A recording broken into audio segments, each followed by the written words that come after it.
projects wouldn't supersede anything from a land use agency within DEP, but I can speculate on a couple of things just kind of based upon experience. Okay.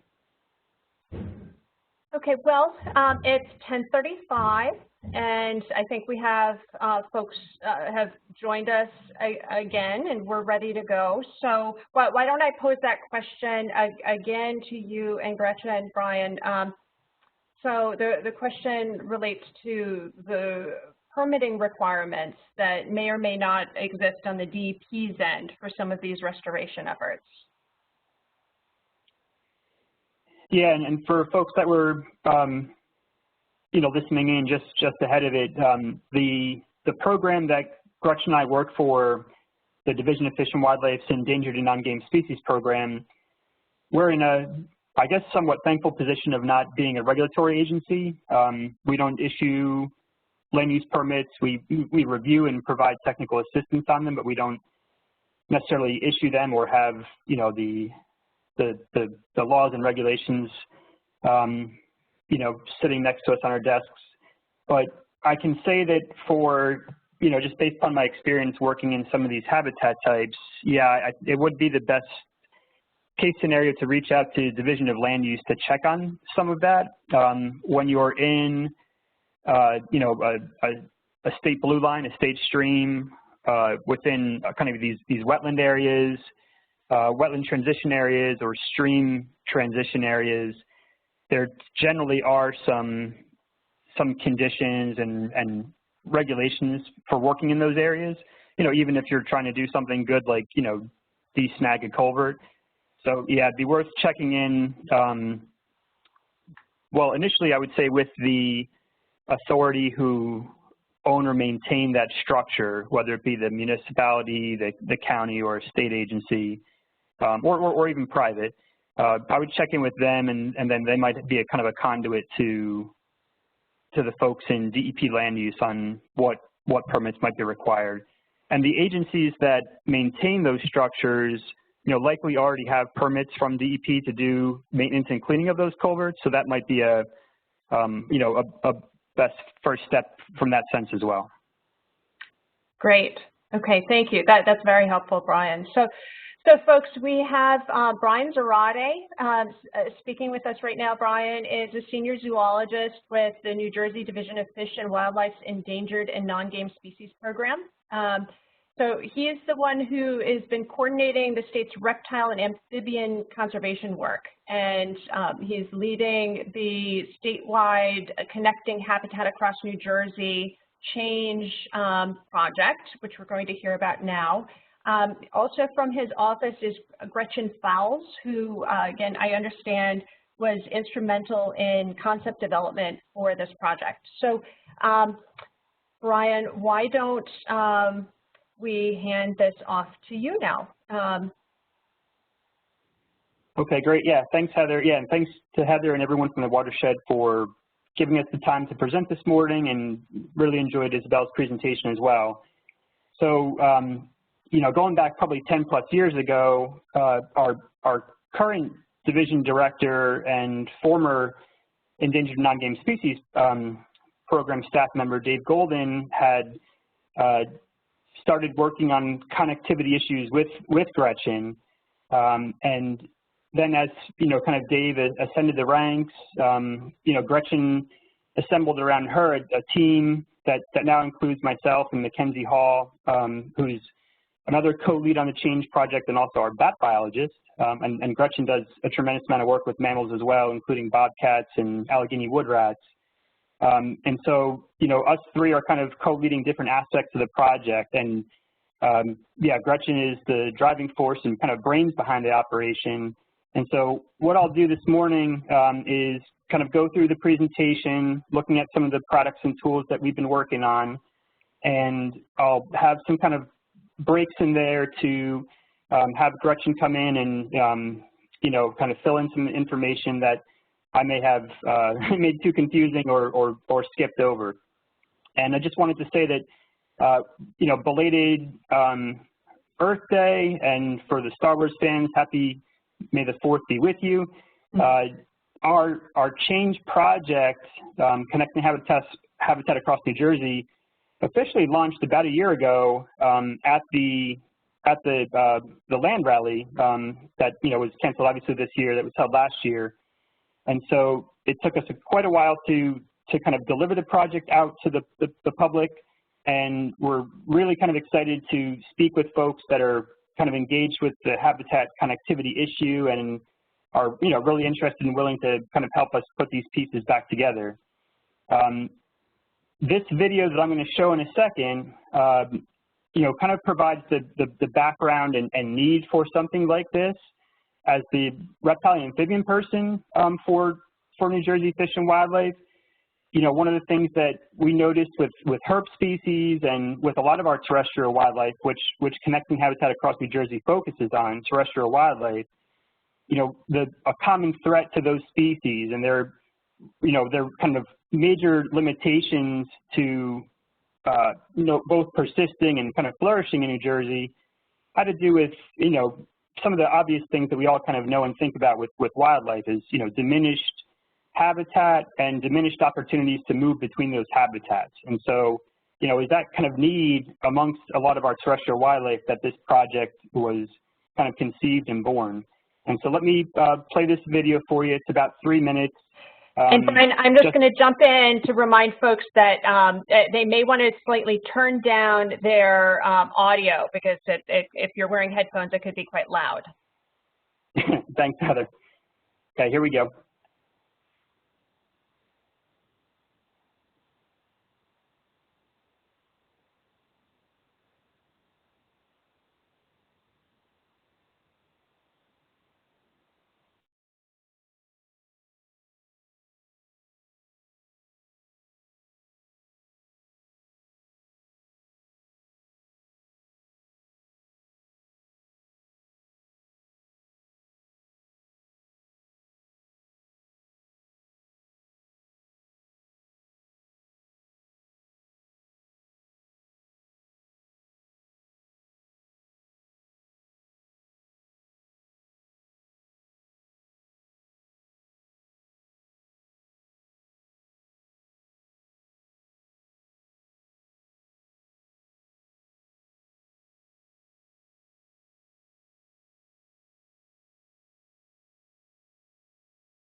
Corridors for movement, making roads safer to cross.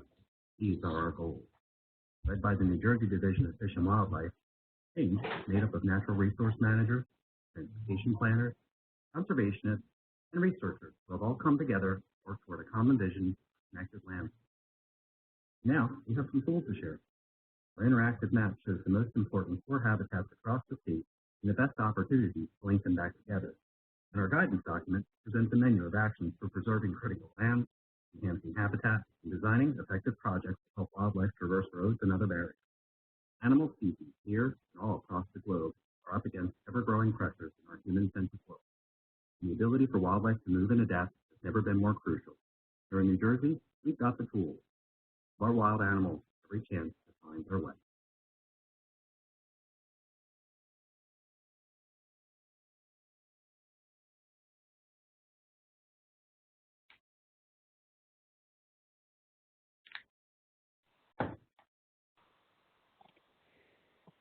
Okay, yeah, big shout out to all the folks that were involved in making that video, and Bill Pitts, who's part of our staff at ENSP actually narrated that video for us and some of our other video content. So, you know, a totally kind of in-house project along with the help of, you know, some really talented media folks.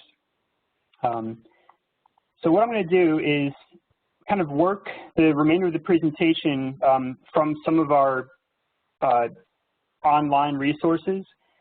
So the easiest way to kind of connect to us is through our Division of Fish and Wildlife website, and you can see the URL here. It also works if you just type in change.nj.gov. That'll redirect you right to the website. And a couple of things I want to, you know, show you on here. We have an email or, you know, email-based listserv. We've got I think upwards of 7,000 or 8,000 folks that subscribe to this. It isn't, you know, we don't hit you with too much stuff on a monthly basis, but it's a way to kind of stay engaged and informed on kind of what we're up to within Change. And then we also have a change@dep.nj.gov email address, which is a great way to kind of get in touch with us directly. I'm going to go through this left panel right here very quickly. Tools of change, and today we're going to focus primarily on looking at our mapping product, but I just wanted to share with you that there are a variety of different ways that you can kind of work within the mapping. You know, one is the web viewer that I'll show you in a second, but for those folks that are working in GIS, you can also access these layers and bring them into your own projects from the Bureau of GIS or also as a feature service.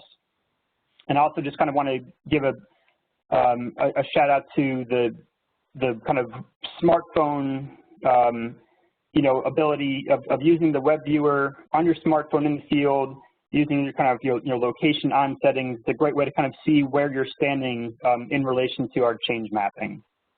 If I go back, we have a link for some of our projects and partners. Certainly encourage you, if you're working on something interesting within a connectivity area, to reach out to us and we can highlight your project here. We have some featured species. We have a variety of different links to places that we're kind of connecting with on social media or within the you know, the news. We were just featured in a portion of a PBS series called EcoSense for Living, where the New Jersey portion of it starts about halfway through. So it's aired on both television and online. Please check that out. Upcoming conferences, we'll see if this is able to get pulled off. But for folks that are kind of really engaged in the ecology and transportation, you know, kind of road ecology nexus, there is a Northeast Transportation and Wildlife Conference that's being planned for the Atlantic City area this late September. This is, again, specific to the Northeast, but it does attract a fairly large audience that's kind of really engaged in this topic of transportation and wildlife. And then we also kind of highlight a couple of different kind of related efforts. And so the three boxes down here link to our two main products, our change mapping web viewer that I'll show you in a second, and our guidance document. And then a lot of the kind of script I'm following today is from our change mapping tutorial. And so if you're kind of listening to some of this now and you want to kind of go back and refresh it, this mapping tutorial video is really helpful there as well.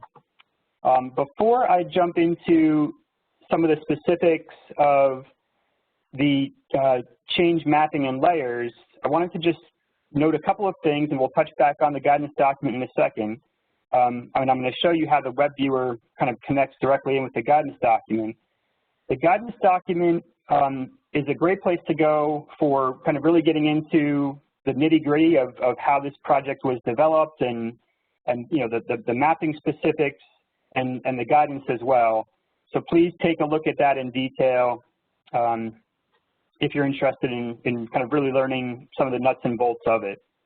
I also wanted to make note, there are a couple of different other platforms that our CHANJ mapping layers will be integrated into or are already kind of in the stages of being integrated into. One is within DEP. They have a couple of different mapping applications.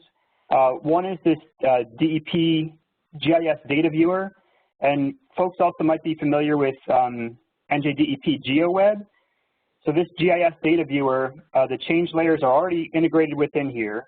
So that's another place where you can kind of look and see other layers that you may be already working with in terms of your planning or project work.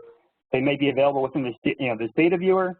And then CHANJ, we understand, is also going to be become an upcoming part of the revised and updated GeoWeb.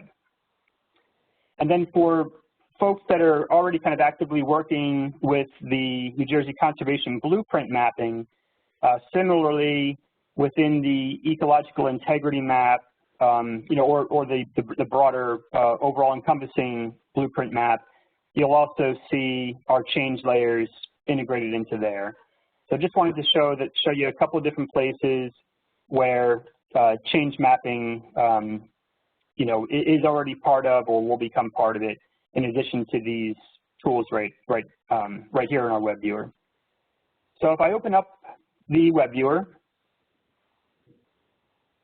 and for folks who aren't familiar with using these platforms, I'm just going to go through a couple of different features that we've kind of built in. Basic stuff like just like you would use in a Google Map type setting. There's queryable features, so I can query quickly for an area. I can also query for within some of the other layers.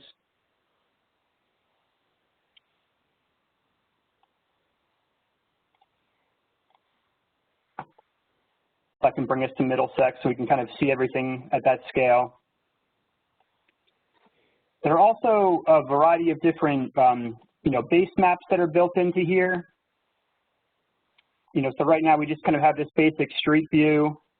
I can access different base maps, and we'll kind of talk a little bit later about the value of kind of looking at some of these base maps when trying to implement something with these tools. So we can bring up things like our 2015 imagery from there, and then we also have a base map gallery here as well. So you have a couple of different options for your base maps. Okay, now I'm going to jump into the actual CHANJ layers. And so you'll see that when you launch the web viewer, it kind of brings you out to this statewide scale, and it pops on a bunch of this green stuff. And what I'm going to do is I'm going to go up here to our About, and I'll also mention we do have some PDF user guides here as well. And I'm going to kind of scroll down through these mapping tools as we're kind of working through here. And so as I kind of zoom in, you're going to see these green areas kind of build. And what you're seeing in these two different, color shades here are we have green, which represent these core areas. So these are large patches of natural land habitats. They're at least 78.5 hectares in size. And what we believe are these are large enough habitat patches that can support some of our largest and widest roaming species, at least one breeding pair. A size under that might not be suitable habitat size for some of our most mobile and largest breeding species. It doesn't mean that you can't have smaller species living successfully within some of these areas, but that's how we've kind of represented and designated cores. And then what connects those cores are our corridors. And the corridors kind of come in a couple different flavors. If we kind of worked our way down here,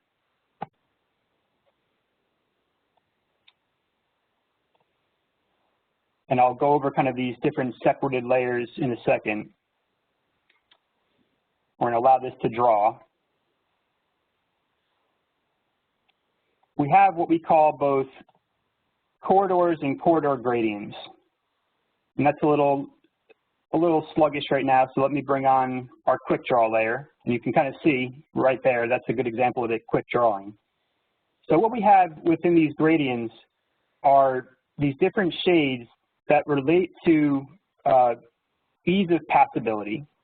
So you can see right here on the left in my layers list, 1, easier movement, 5, more difficult movement. And so this is all modeled. So this is kind of looking at our statewide land use land cover, and it's looking at intact habitat that exists, you know, kind of both within these these core areas and the corridors. So the darker the color, arguably, the less easy it'll be for certain wildlife species to move through them. And so this is kind of one kind of integrated tool within the CHANJ project that can help us kind of think about prioritization and planning. And I'll kind of go over some more scenarios in a second. But what we've done is we have the ability within the modeling to select how many different pathways were chosen between core areas. And that's really a goal, is how do we kind of connect these big patches of intact habitat. And so if we played with the modeling, it could have just given us one pathway to connect 2 core areas. Without limiting your corridor options too much, is that, well, okay, what if something happens here? There's a big development, this changes to a large bit of impervious surface. Now you've kind of permanently lost that corridor opportunity.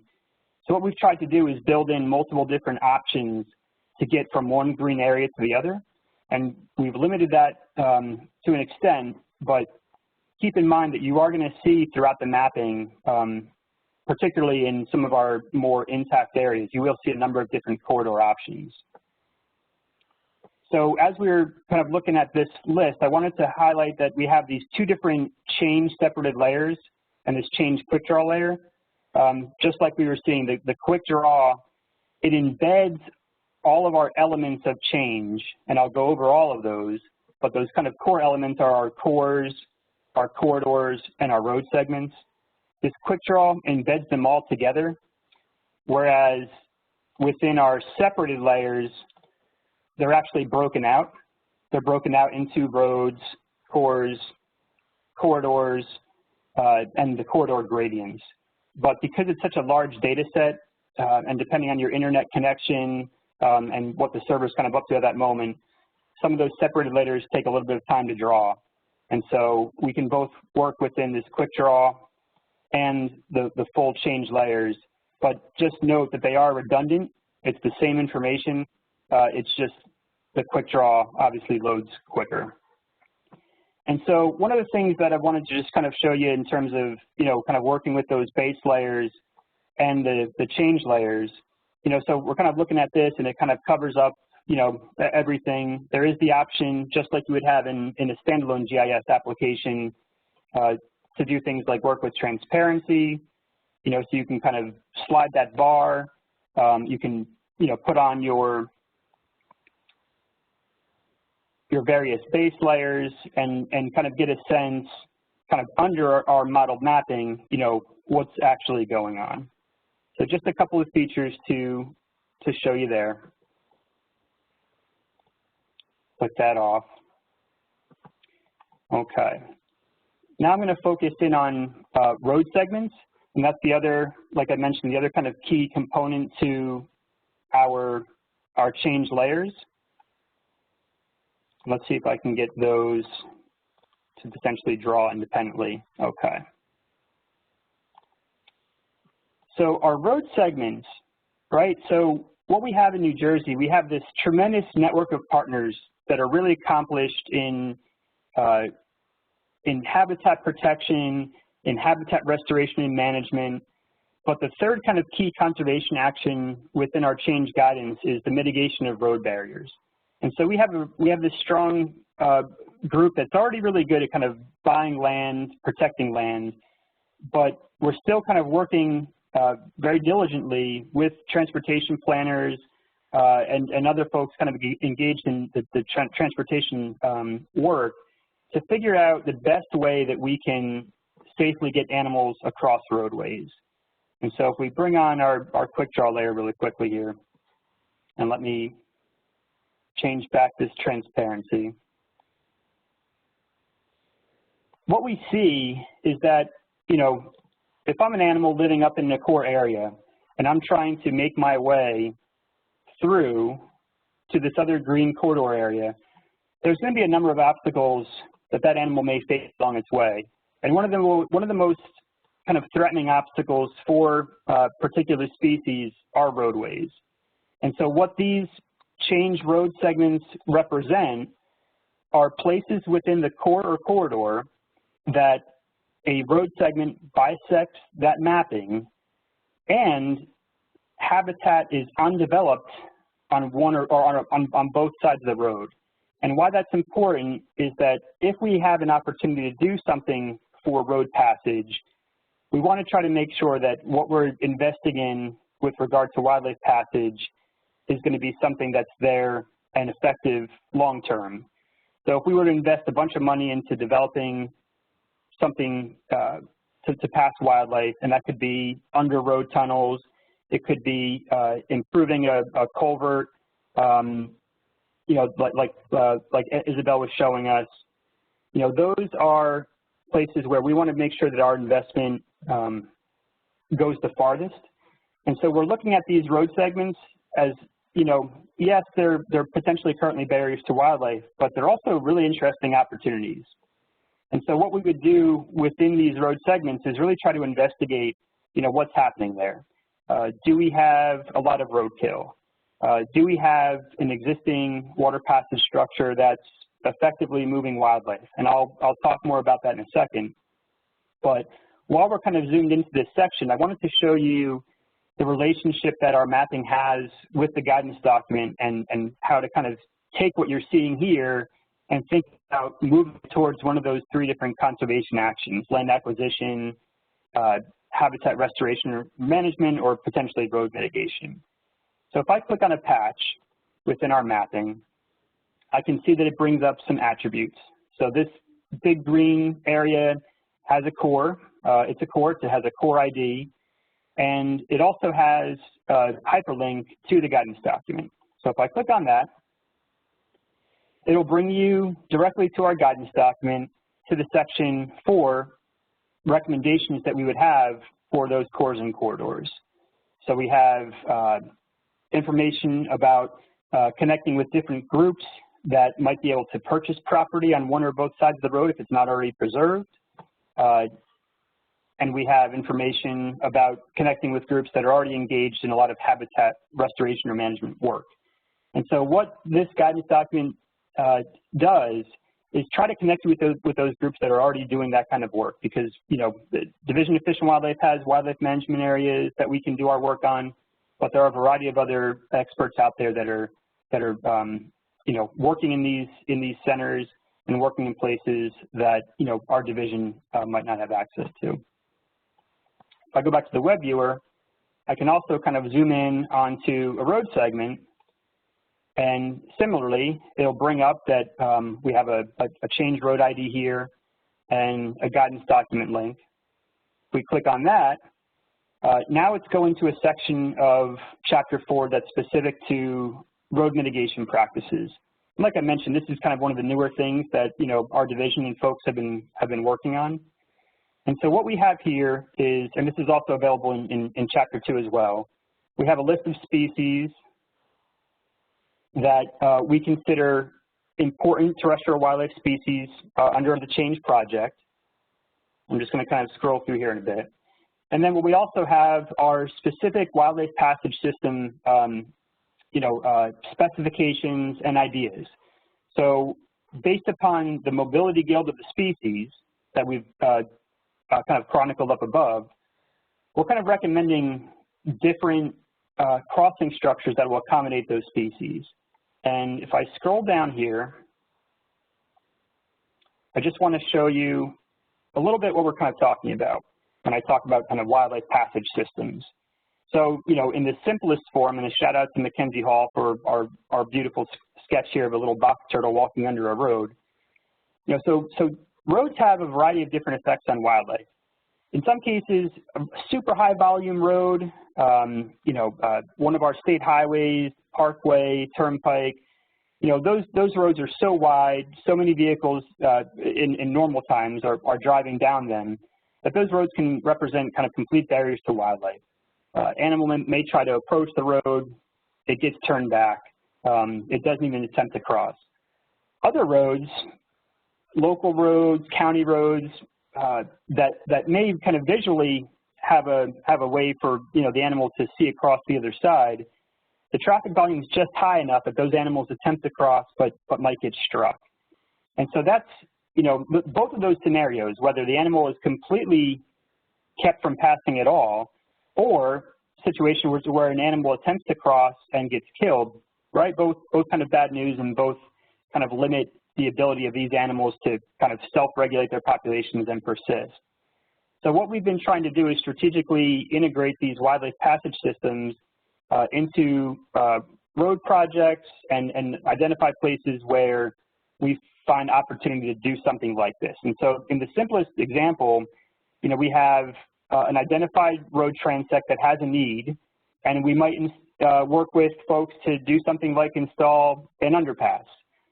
Another important feature of those underpasses, and those underpasses could be specifically installed just for terrestrial wildlife, or like we'll talk about in a second with regard to existing water passage structures, you know, maybe the redesign of that structure is just built in such a way that it can both pass water and terrestrial wildlife and any animal that doesn't want to get its feet wet as well. The other kind of depiction within this schematic here is fencing. So in some cases, when we look at some of the scoring from the NAC surveys that Isabel was showing us, you might have a really passable structure, but the addition of some fencing to help kind of guide animals to that structure might be the only need. And so we're going to talk a little bit more about that in a bit. But yeah, definitely, if you're interested in, you know, kind of wildlife passage systems and what that all means, you know, have a look here at this section of Chapter 4.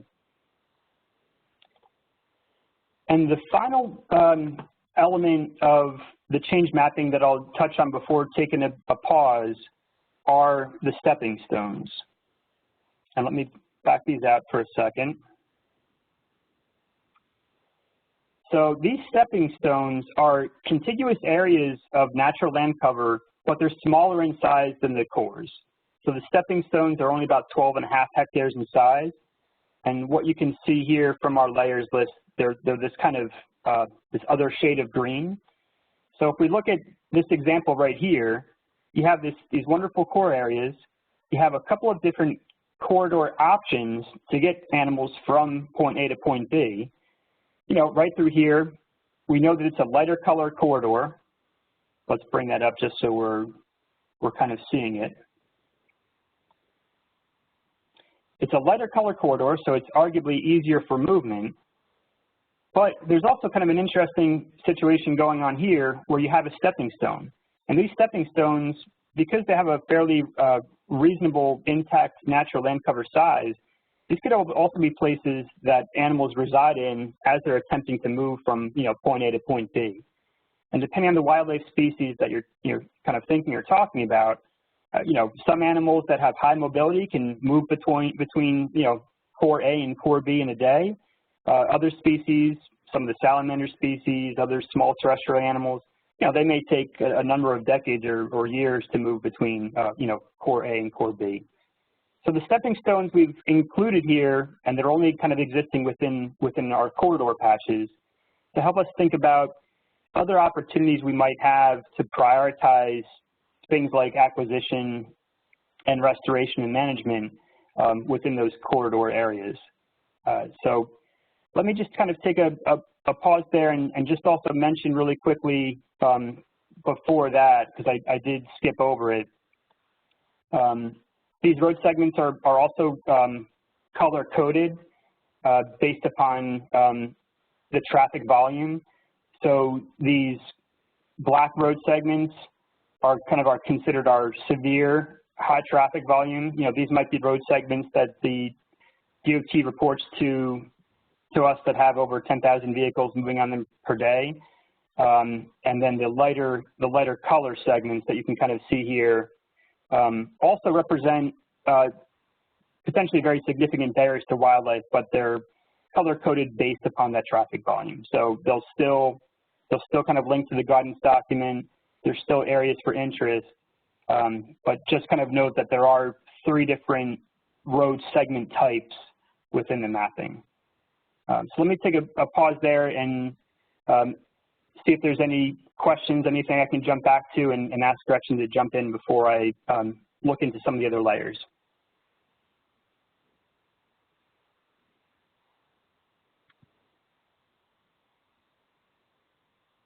Great. What amazing resources here. Thank you so much for what you've shared so far. We have a question from Isabel regarding the road segments you were just pointing out to us. Why do they have breaks in them? Yep, sure. Yeah, let me bring up some land cover here.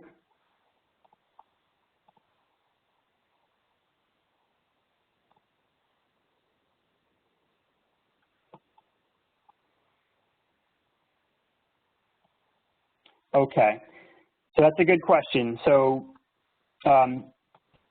you can see that there's a continuous road here, but the changed road segments have these kind of built-in breaks.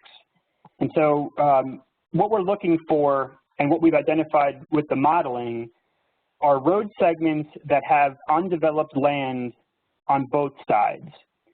So the idea would be that if we had a need to build in a wildlife passage system along this road segment, we'd want to do that in a place where there's opportunity for those animals to pass, hopefully in perpetuity, from natural land to natural land. And so what we've done with the land use land cover mapping is excluded places from changed road segments that have developed land on one or both sides. So, let's take this example right here. This is obviously impervious surface and developed on both sides. An argument could be made that even if we were finding significant roadkill wildlife along this stretch, building in a wildlife passage system here maybe wouldn't make the most sense, because we would just be arguably funneling animals from one impervious area and one developed area to another. So that's why you're seeing these breaks. What we're doing is we're trying to use these changed road segments as places to target our interest in kind of ground truthing them and seeing if there is an actual need there for some sort of mitigation. And so, yeah, hopefully that answers the question, Isabel.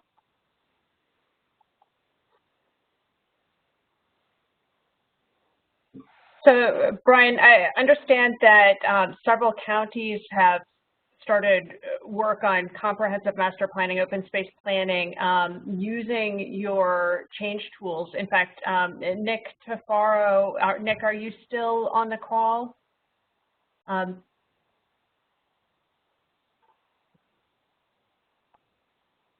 Give him a minute to see if he can unmute. He might not be able to jump on.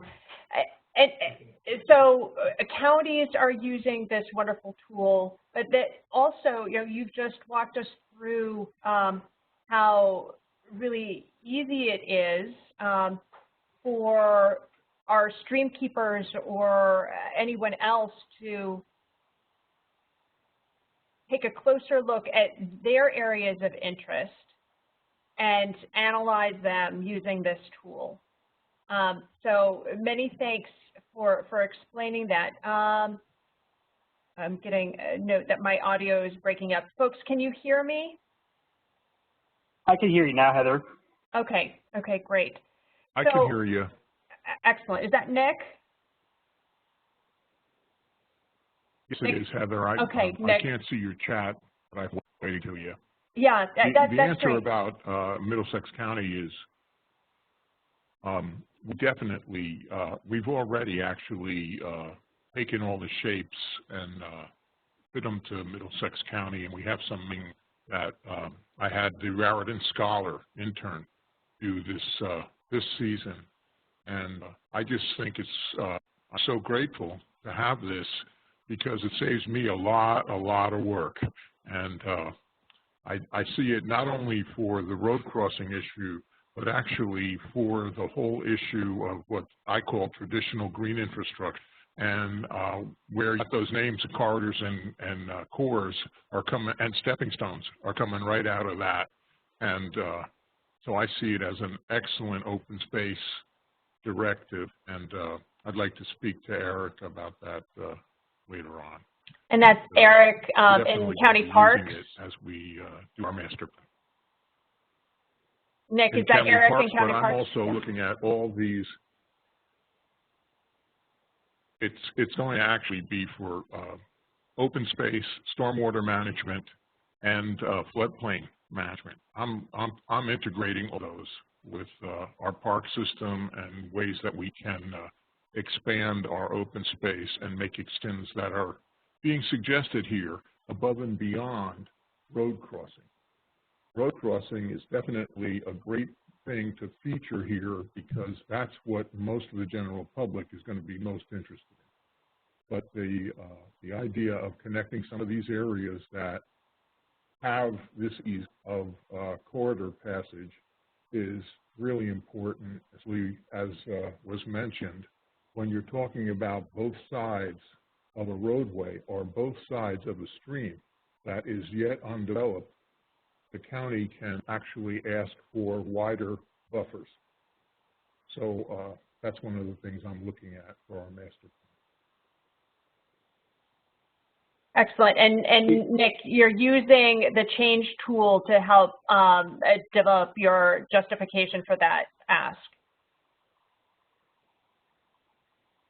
Yes, we've looked at the CHANJ tool. We've added our from DEP's land cover, land use layer. We've looked at percentage of impervious surface as well. So we've got some basic maps, and now we're going to actually vet those. And I think, as you implied in your urban area connections from you, Heather, that's where we're to. We really want to look at more because Middlesex County, as you can see from the state map, there isn't a lot for us to work with, and we need to really get across those urban areas so that we have those connections and bring some, I call them the green threads in the urban tapestry. That's what we need to look at as well. And this gives us a great pathway to investigate that and to promote that. So are there other questions?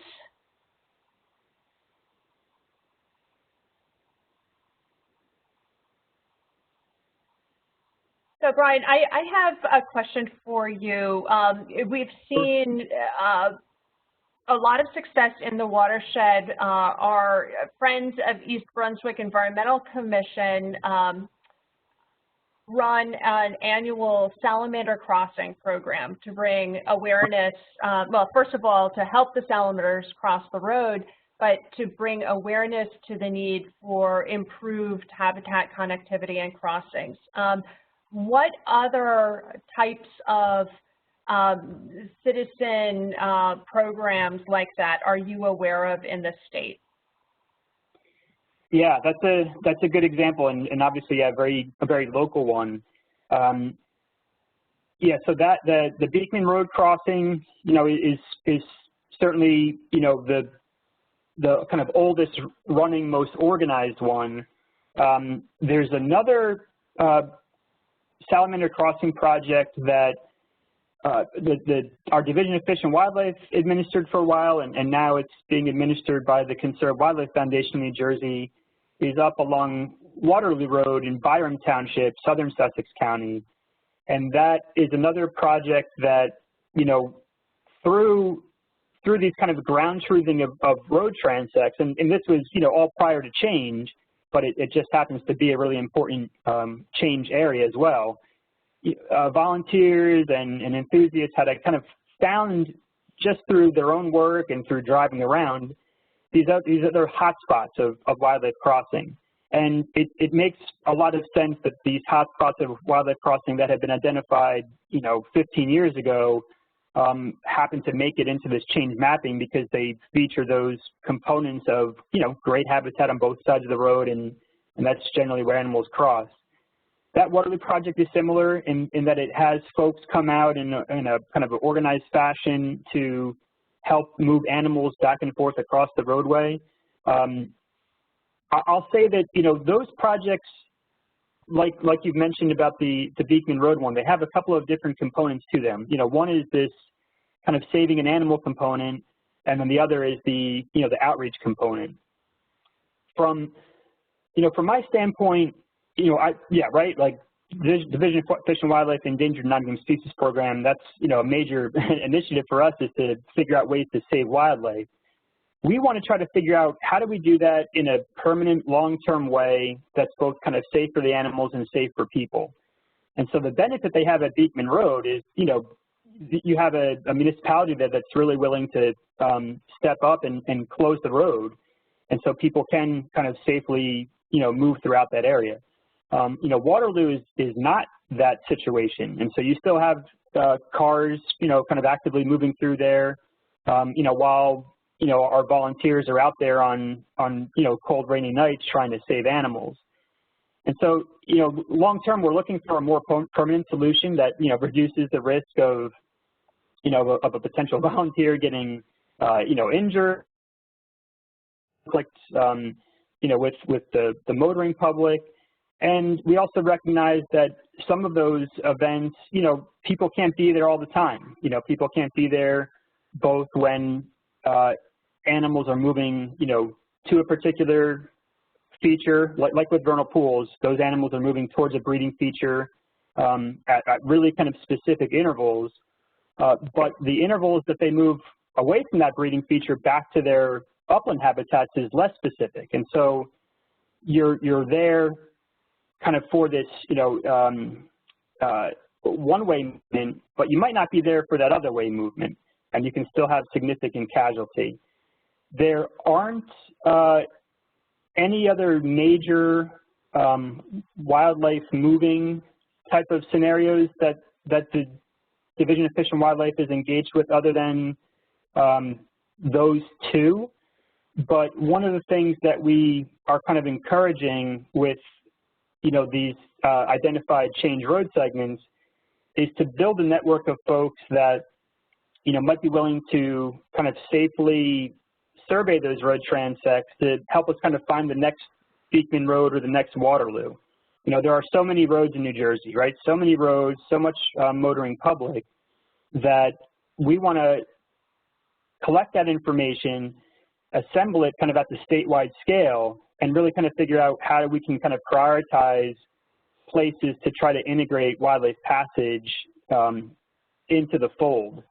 And I think the benefit of working with so many different partners on these projects is, you know, so I'm kind of working at this statewide scale where I might be looking at, you know, 20,000 different change road segments and trying to, you know, kind of prioritize it down to what we can get done. But working with groups like, you know, these watershed organizations, counties, municipalities that have influence over, you know, these tighter spheres, that's a great way for us to kind of try to move some of these projects forward in a more rapid pace and really try to, you know, meet recovery objectives for some of these species in a much shorter timeline.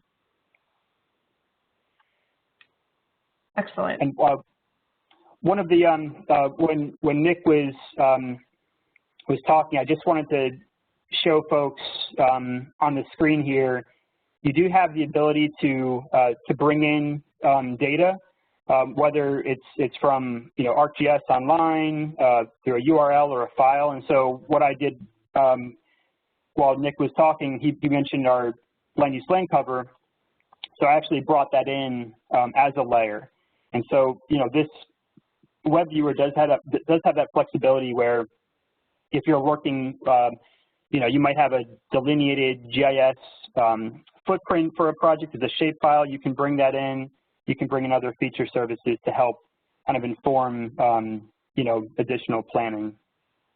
And I want to just take a couple of seconds, Heather, to take a look at a couple of the other kind of key layers. But before jumping, you know, into those, I do want to just bring up the change quick draw and back this out for a second. Let's see. There we go. And allow that to draw.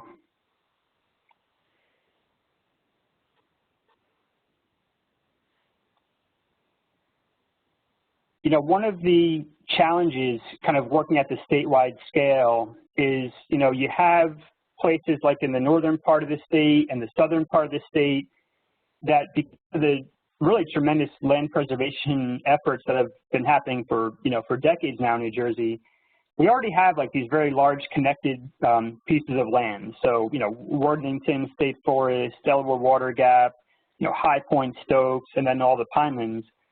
But the tricky thing for us is, you know, the central part of the state.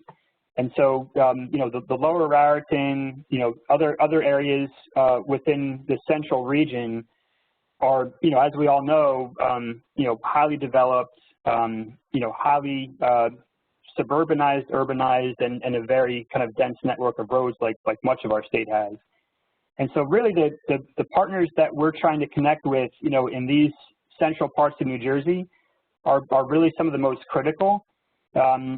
If it wasn't for our, you know, kind of pre-existing protections of stream corridors, you can see that, you know, really any kind of connectivity that we might otherwise have lost, you know, between something like, you know, the Watchung Mountains and, you know, and down here into, you know, kind of through Sayreville and Cheesequake, you know, would have been lost, because what you're seeing here as a corridor is really, you know, our streams. So those riparian areas are really essential corridors, and really the only thing holding together, you know, much of the central part of our state. And, you know, this mapping, it really isn't surprising. You know, when you look at a variety of other mapping products and tools that kind of look at, you know, what the remaining important habitats are in New Jersey, there's going to be a lot of overlap. And, you know, that's why we've tried to really kind of make this product and tool specific to terrestrial wildlife. And maybe I'll jump ahead really quickly to that kind of terrestrial wildlife habitat focus. So if we kind of zoom in, you know, back to, you know, kind of some of our familiar areas, some of the layers that I just want to touch on in here, let me turn that off for a second. We do have open space layers in here. And so this is, you know, this is a very frequently updated open space layer. We'll allow that a second to draw. And what we've done is we've taken some of these protected lands. So these are lands that have already been invested as open space. And what we've done is we've filtered them. We've filtered them to lands that we think are well suited for terrestrial wildlife. And so, you know, what does that mean? So, you know, open space comes in a variety of different forms. So you can have open space that is a state park or a wildlife management area. You can have open space that is, you know, rec fields. So, you know, all things that are kind of important to communities. The rec fields and the ball fields probably have a little bit less value to terrestrial wildlife than, you know, than a patch of forest or a, you know, kind of well-maintained, you know, vegetated riparian corridor.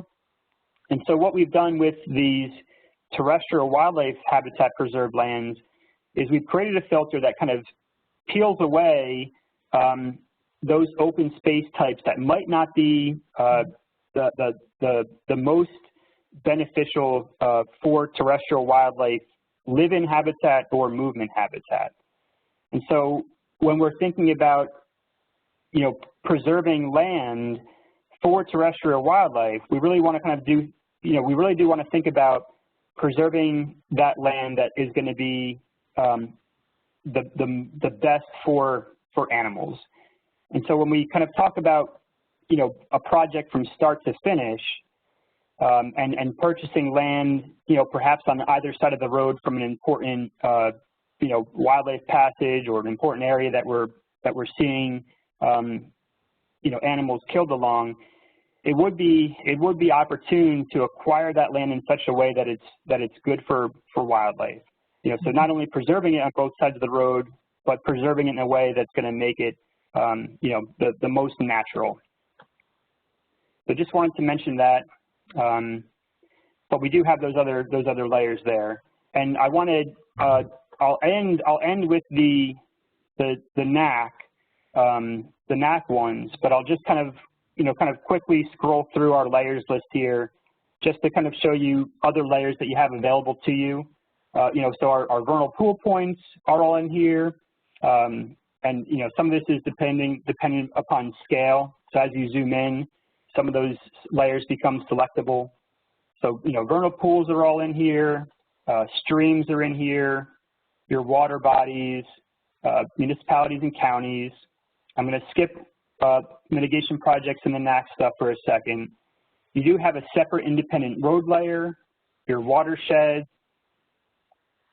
your parcels, for those that are kind of looking to identify, land ownership. That's going to be a valuable one. I mentioned our open space layers, farmlands in there, and then we kind of drop back into our various change layers that we've gone over, and then our base maps. And so going back up, let me just kind of finish off by talking about two more layers that are in here. And we've spoken a lot about roads. And so what we have in this package are road wildlife mitigation projects that are either constructed in that blue or in progress in that gray. And so these are projects that we're kind of aware of, or we've been engaged with, where we're trying to kind of get something in the ground. And how we've kind of gotten these into the ground has been through a variety of different mechanisms. Some of it's been, just us or partners identifying a road stretch, and then we kind of start at the bottom and, contact the road planner and seek funding and try to kind of come at it from that way. There are, just a couple of years ago, there was an update to the state flood hazard regulation that does now identify the need for terrestrial habitat when doing certain bridge and culvert replacement projects. And, we feel that's really going to help us get a lot of these projects in the ground. But just kind of going back to something that I was, mentioning before with regard to, a successful wildlife passage system. So, this is one of our projects that's been in the ground since 2016. This was built for turtles along River Road in Bedminster. And again, I just kind of want to emphasize, some of the different features we're talking about. And this will kind of relate when we jump into the NAC portion of the talk here. So we're talking about, a structure that is appropriately kind of sized and designed for wildlife. And then again, I can't emphasize enough the value of fencing. So you can see here, this is a fairly flat piece of topography, going from, point A to point B. Absent this fencing, there really wouldn't be much to persuade the animal to not just walk across the road. So these tunnels are perfectly reasonable for the animal to use, but this fencing is something that, funnels the animal, to those crossing structures. So just wanted to kind of emphasize that point again. But yeah, we're really excited about this road wildlife mitigation project, layer. It just kind of really helps us kind of think through some of this, the early successes we've had with this project, and hopefully over the years we can continue to populate more of these. And then the final layer that ties in with Isabel's presentation is the NAC stuff. And we have the NAC layers broken down into 4 separate components. Like Isabel mentioned, we have both a terrestrial score and an aquatic score. So any particular water passage feature can have one or both or none of those scores. And so the scoring is a little bit different from both. So you could have something that's really passable for aquatic organisms, but not so great for terrestrial wildlife. And so to make everything as easy to see as possible, we've separated those out. And then what NAC does is they've also mapped all of the points that are not surveyed, and these are these black dots here. So these also could be places where you're looking at, okay, well, where has something not been scored? Maybe where can I go target some work? And if we just kind of quickly look through how we've kind of integrated this NAC information into our CHANJ mapping, these all have color codes that kind of quickly give you a sense of the passability. And I'm going to kind of click off of the terrestrial for a second. If you click on one of these colored squares, just like with our guidance document, this brings up a short attribute table. Along with this color legend, it identifies this as an insignificant barrier for aquatic wildlife. But then this reads right to the NAC website. So here's an entry, from Isabel, and it has all the details that you'd want about that crossing structure right on this database, just like Isabel was saying. And then, of course, we're visual creatures, and so, these photos that are input are really valuable. And so you can see here, if this were inundated with water, this would be obviously a fairly easy structure for aquatic organisms to move through. On the other hand, if this were filled with water, you could see how an animal that doesn't want to get its feet wet might have a really hard time, moving through here. And so these would be the opportunities that we would look for as a division to work with that transportation planner to figure out how we can make that span upon replacement or major repair. How can we make that span more accommodating to terrestrial wildlife? And let me just move this box over. And if we go back to the mapping real quick, and we kind of focus in on that one square, you can see under the aquatic scoring, this had an insignificant barrier score, and that makes total sense.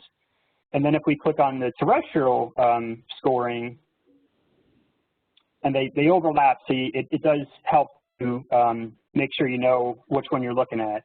If you look at the terrestrial scoring, you can see now that it's got an orange color, and that's significant barrier. And it very much seems correctly scored by the algorithm, and it makes total sense that when you that one hasn't been checked. But from the photos that we were able to see with the aquatic scoring, like I mentioned, it does seem very challenging for an animal to make it through there. So that's how we've been able to kind of integrate all the map work that Isabel and a number of other partners are doing into the mapping. And if we kind of back out real quick and just kind of look at our terrestrial culverts that have been scored, you can see that we're getting there. There's quite a few. If we turn that off and look at aquatic only, you'll see that there's quite a number more. And so the difference is, and I think that Isabel mentioned, is the terrestrial algorithm is a little bit newer. So a lot of these crossing structures that had been scored earlier were at a time when that terrestrial algorithm wasn't available. And so at some point, potentially, maybe there's an opportunity to go back and get some of these scored for terrestrial species. But we're really excited to have this layer in here. And like Isabel was mentioning about, prioritization and different ways that, she and groups are using these scores to kind of help prioritize where we might do something, that's something that we're very interested in you know, in pursuing more of. And just a final kind of idea of how all of this stuff kind of works together, you know, so let's keep on our NAC layers, and let's go down and take a look at our CHANJ road segments.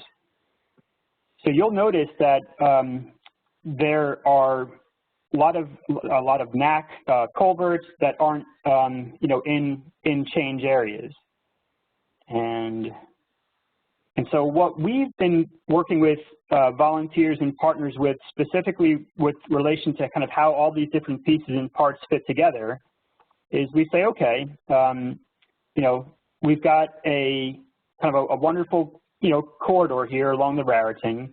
We've got, you know, this obviously very high volume, you know, 287 as an example. You know, how do all these things, you know, interact with each other? So, you know, 287 isn't the greatest example because that's a fairly, you know, large span. But what we'd be interested in looking at is how are all these kind of components working? You know, what's the effect that this roadway is having on terrestrial species passage? And in places where you have an existing water passage structure, you know, like here, you know, how are those structures functioning at passing terrestrial wildlife?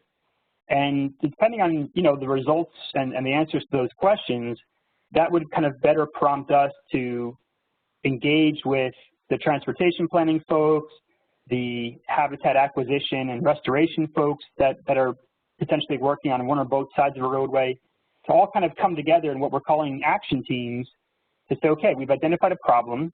You know, there's a high degree of mortality. There's a high degree of impactability ongoing.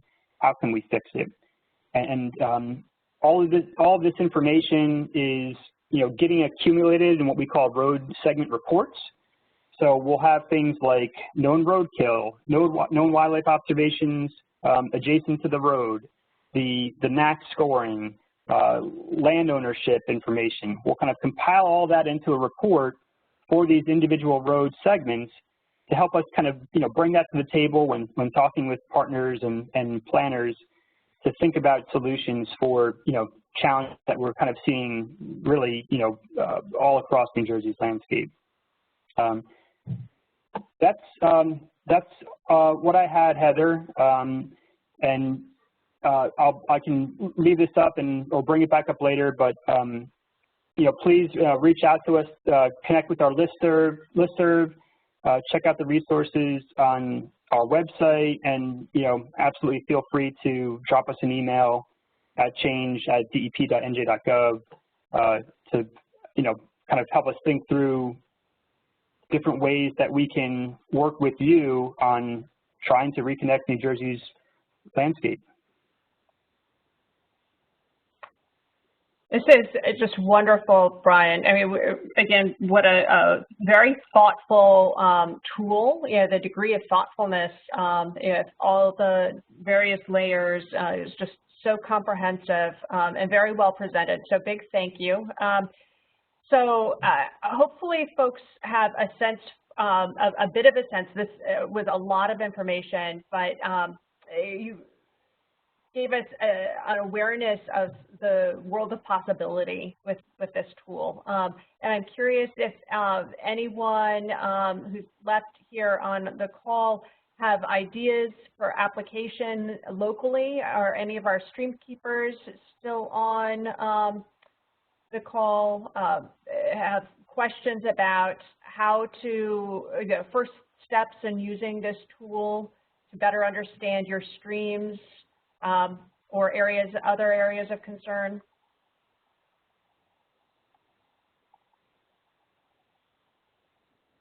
Or other questions? I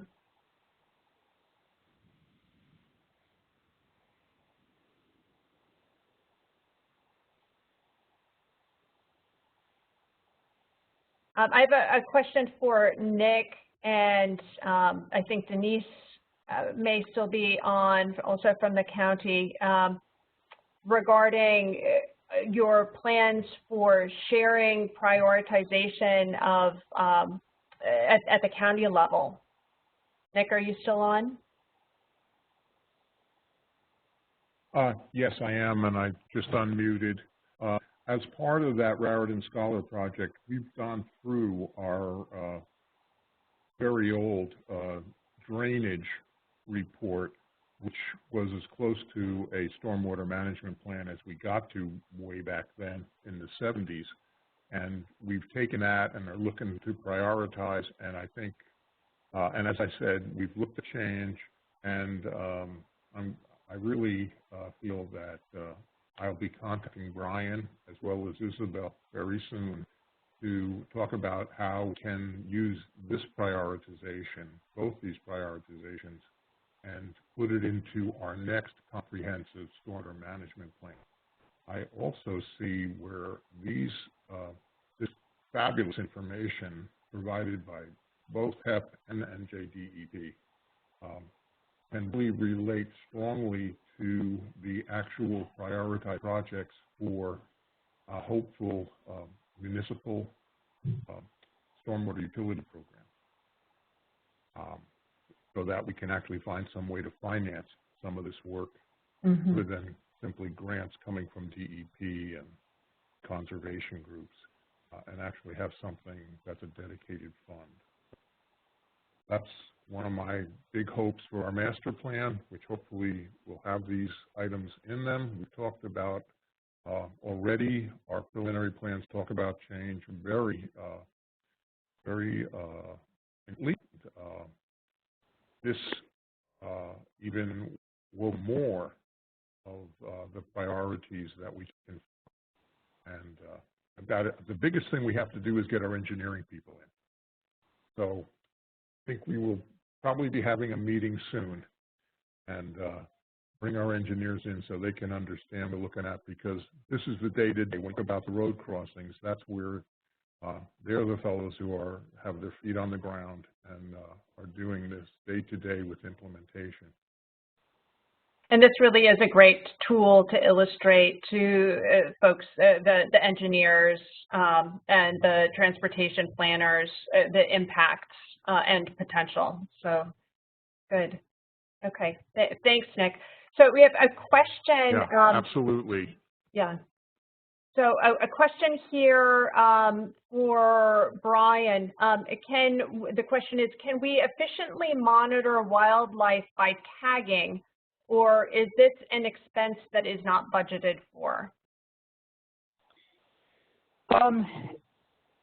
If the question relates to something like, like radio telemetry, let me see if it's let's see. Sorry, I was just looking at the chat to see if the question was in there.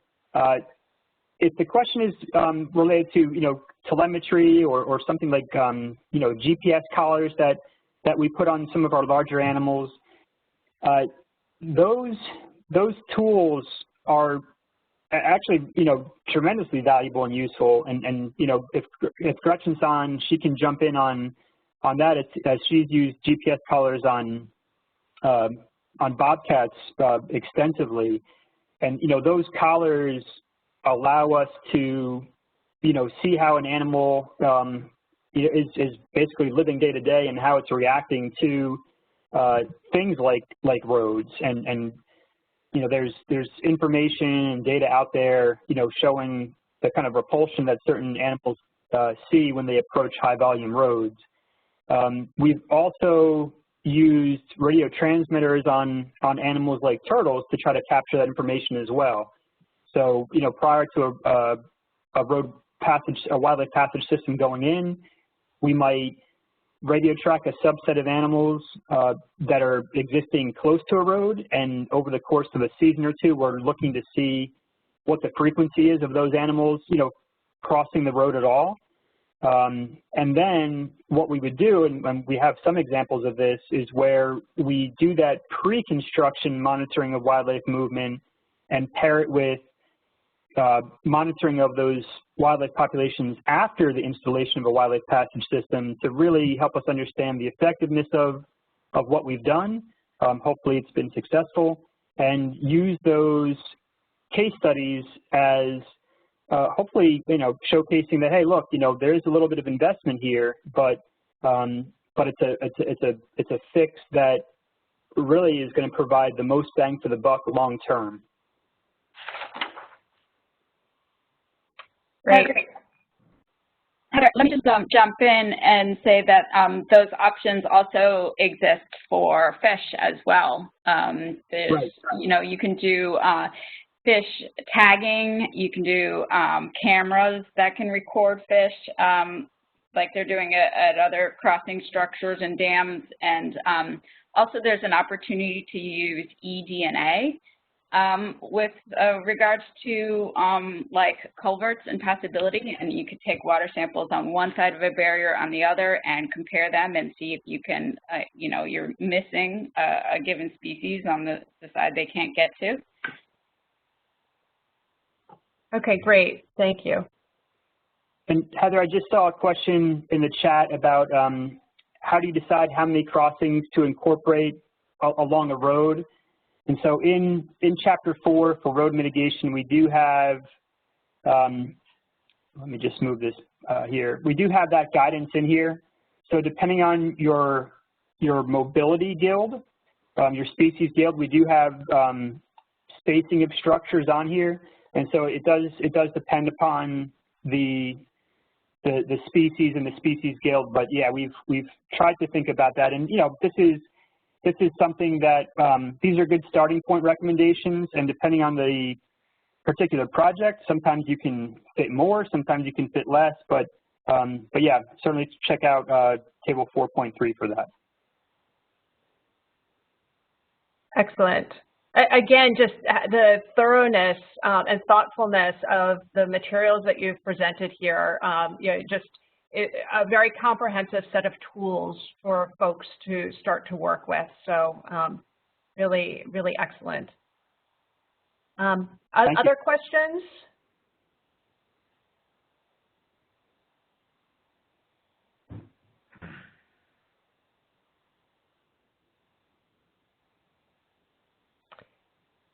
Okay, so, well, I think that's really a wonderful introduction to the work that you both have been doing around improving habitat connectivity throughout the state, but also making a strong argument for the need in our urban central New Jersey area, the need for improved habitat connectivity work. So I noticed in one of the maps that you shared, Brian, that there really weren't many circles for ongoing or planned construction, and we want to change that for new road wildlife mitigation projects. We don't have too many, if any, in our lower Raritan watershed, so that could be something to perhaps prioritize for us. And is Carl still on the call, Carl Alderson? Back in. I see his name here. If he is still on, I just wanted to mention Isabel's offer to do a dendritic study for habitat at the Missing Link Bridge. And I just want to mention that as something to consider in the coming weeks on that project. So, okay, Carol says to everyone, thank you, great presentation. Regards to Gretchen, that's from Carol Pazamat. There are other folks saying many thanks to the presenters.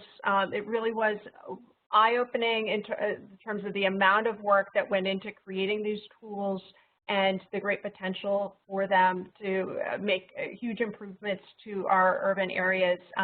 So Isabel and Brian, what I'd like to do is, someone is asking to be unmuted. What I would like to do is provide all participants with emails for our presenters and have them follow up with you directly. And Bob McIntosh has asked to be unmuted. Bob? Yes, in reference to areas where there could be additional layering, particularly in reference to urban areas, waterways, such as the Roadway River, where I represent the Roadway River Watershed Association. There are several layers I'm curious about whether they are or could be included, such as you would see if you saw my questions, watershed retention basins, abandoned railroad right-of-ways, utility right-of-ways, and several others that are in the question section.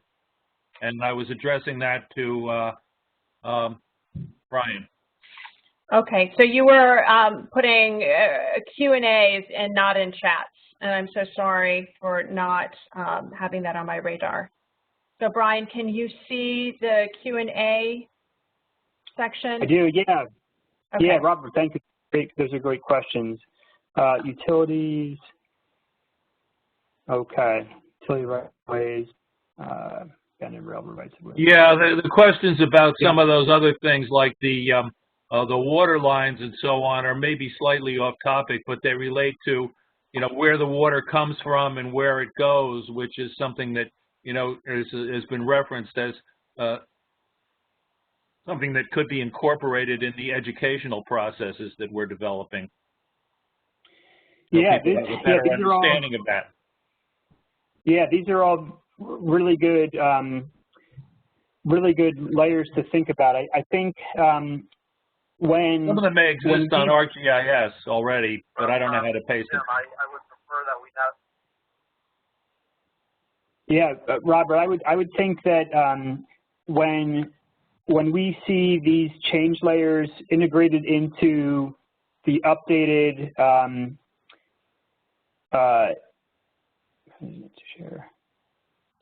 sorry, I just saw an annotation request pop up on the screen here from Susan Edmonds. When we see the change layers integrated into the updated DEP GeoWeb, any of these layers that might already be published by DEP, you know, that's going to be a really comprehensive one-stop shop. You know, this change web viewer, you know, had an initial kind of target audience, and we didn't, you know, think to include some of these really interesting layers that you mentioned. So I would take a look at GeoWeb when it has the change stuff integrated into there. And then, like I also mentioned at the start of the presentation, you know, these change layers are also able to be brought into GIS as standalone layers or feature services. Yeah, and this is Gretchen. Thank you. That you can bring in those layers into the change web viewer too, like Brian showed. Some of them, we tried to restrict the layer list to the ones most commonly used, but that's not to say, you know, that there aren't others that we could certainly think about adding like you listed there. So we'll certainly do that, especially if they're available statewide. Thanks.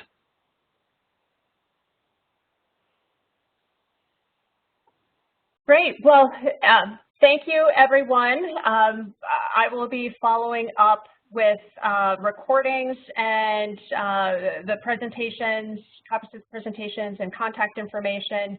And again, huge thanks to Isabel, Brian, and Gretchen. And please play around with these tools and reach out with any questions. So stay safe. Thank you. Thanks, Heather.